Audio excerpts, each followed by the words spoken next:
જય માતાજી, જય શ્રી રામ, હર હર મહાદેવ. મિત્રો, સ્વાગત છે તમારું આજના વ્લોગમાં. આજે ભાઈ થઈ ગયો છે શ્રાવણ મહિનાનો 12મો દિવસ અને આજે આપણે શ્રાવણ મહિનાના દર્શન કરવા માટે પહોંચી ગયા છીએ હરિપાર્કમાં આવેલા શ્રી આરાધના ધામ. ચાલો મહાદેવના દર્શન કરી. હર હર મહાદેવ. મહાદેવ હર મહાદેવ હર. આપણા કાકાજી મળી ગયા. આજે આપણે વહેલા નીકળ્યા છીએ કારણ કે આપણે જવાનું છે સાળંગપુર હનુમાન દાદાના દર્શન કરવા માટે.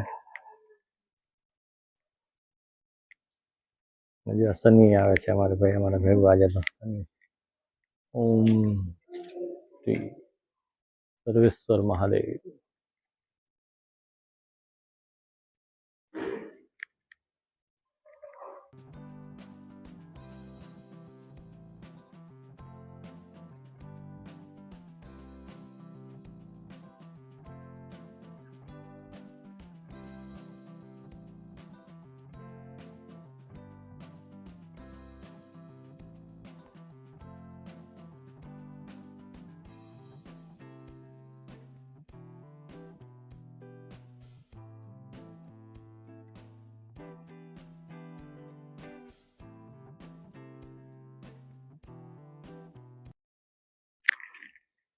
ચાલો મિત્રો, તો આપણે આજે શ્રાવણ મહિનાના 12મા દિવસના દર્શન કર્યા શ્રી સર્વેશ્વર મહાદેવના.